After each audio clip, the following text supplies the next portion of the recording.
So it's me again. Out on its second outing. Feeling a lot better. Giving it a little bit more each time. Still not loading up high gears. Letting the engine work. But yeah, giving it a bit more throttle and it picks up well, which is good. Fuel check valve. If you're going to fit one, make sure you put it around the correct way. And don't spend. I had to spend about 15 minutes when the roll of the car wouldn't start. Obviously, it's a ball and spring socket. Yeah, so when the fuel pump was turning on, it was pushing the ball straight against the socket area, so it wouldn't let fuel past. Nice one.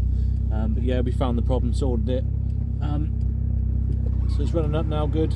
Idle's a lot better. Sounds good. Ooh. Bit of popping. Raw Mary lorry letting me out. Cheers, buddy.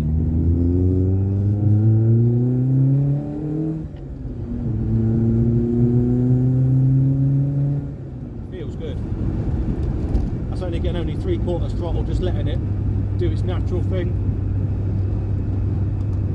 As you can see, I've got the spoiler on the back. I think I'm shouting a bit too much, didn't come that loud in the video. Yeah, got the spoiler on the back. Like I say, I bought a spoiler for this. Just a little bit more than OEM, gives a little wink to the sort of the look I'm going for.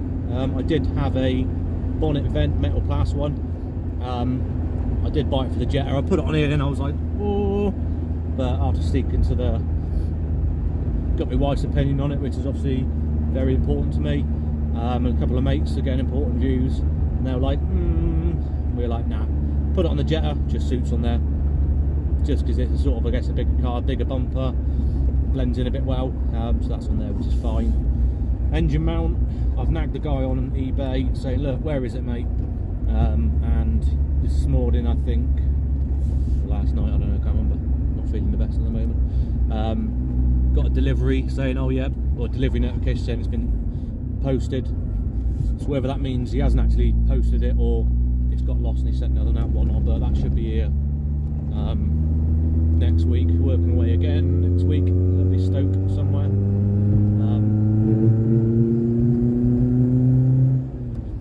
So yeah, that'll probably be next weekend's job, getting the engine mount on it. Like I said in the previous video, it's just a solid engine mount. Trying to keep the engine sat where it should be. It's not going to change the rear mounts, not doing that kind of stuff. I did that on my my other Mark 2, bear with, bumpy road. I did that on the other Mark 2 at Green Eye when I had to solid mount the front, because when it was the 4-wheel drive conversion, the rear prop, God's sake. When I was nailing it, the Transavox prop shaft was catching the steering rack, so I had no option to front mount, solid mount the front. But I did have 2 other solid mounts at the back, which just ruins the drive. Vibrating cars anyway, as you can tell, I'm on a bouncy road, knocking the wind out of me. I don't want to go through the things of solid mounted stuff, it's just not on the back anyway. I want the engine mounts to do the job, support the engine, dissipate the vibrations as they're designed to. When we go, yeah, loads of room.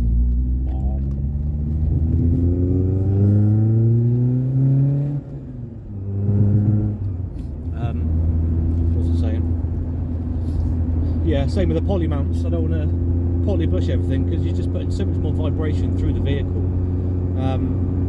So on this, like poly wise, the rear axle mounts are polyurethane just because it keeps the axle straight, adds to the handling and simplicity of installation as well. Front wise, I've only poly bushed the lower arms because that's your steering. Everything else is just mounting, like your cross member. They're just standard mounts. I don't want extra vibration going through the chassis straight into me. And again, the top mounts, suspension, standard rubber ones. I don't want that vibration coming through. But yeah, each to their own. So we're just taking it a bit more of a drive. On we go. Get some dog food in a bit. Just stretch the legs on it. 100 miles now, so that's a bit more miles than it was. So we've got 200 miles left before we can start giving it a little bit more, get them revs right up, and then get it in for an oil change, put it oil change in it, get some good quality oil in there, the moment I've just got, you know, your generic half decent stuff off the shelf with GSF, just to get the lubrication wise. There's going to be, like I said before, there's going to be bits that are going to, where the engine's bedding in. I wish they'd fix them. Yeah, so get some good quality, high price oil in there, and a nice new filter. Sorry about my sniffing, not feeling too good. Yeah, then we can get it booked on a rolling road, get it all fully set up and see what she puts out. And that's about all today, so I'll carry on doing some miles and I'll catch you in the next video. Thanks for all the subscribers. I never thought I'd get this many. It's pretty cool. Loads of comments on it. Speed camera. Yeah, fantastic. Loving the feedback. Not one negative comment really since I've started this whole sort of vlogging process. Even if it's was, I'll probably just delete it, because your negativity is your problem, not mine.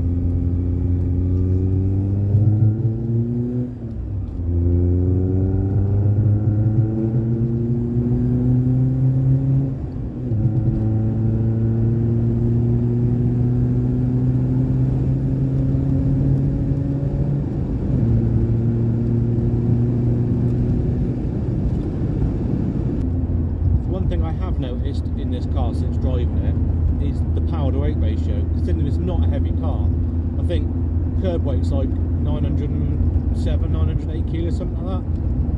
When you get coming off that roundabout, then wasn't gunning it. I'm only doing 3/4 throttle, 4,000 RPM. Shifts along quite quickly. I was happy doing it.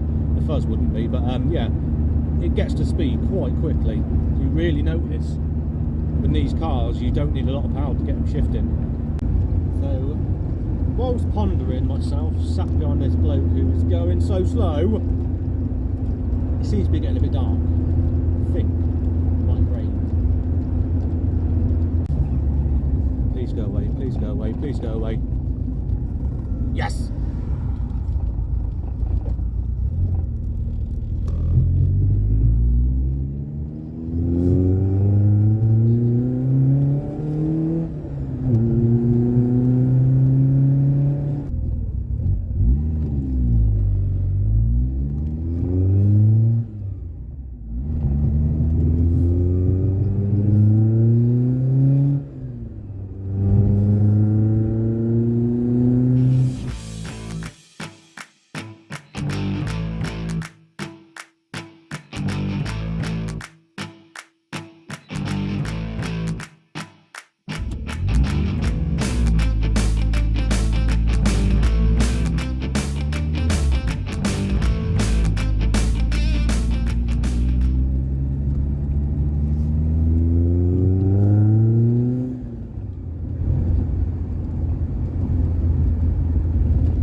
That's pretty much coming to the end of our journey today.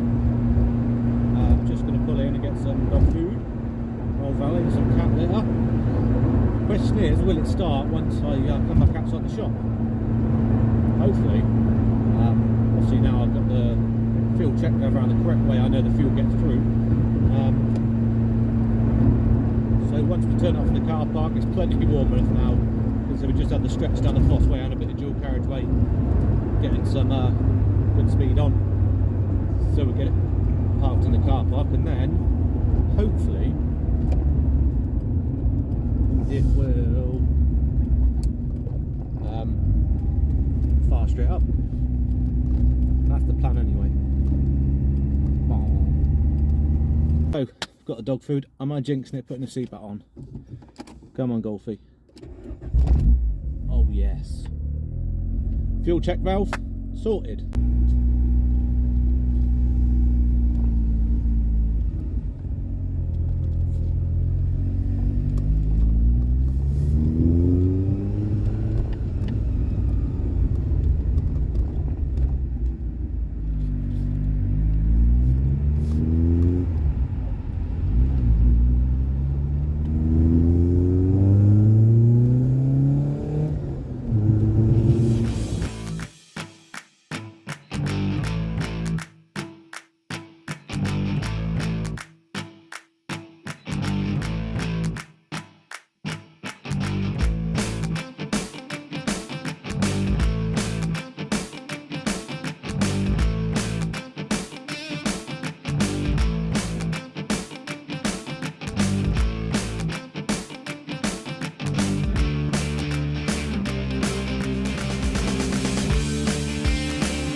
So that's another run done.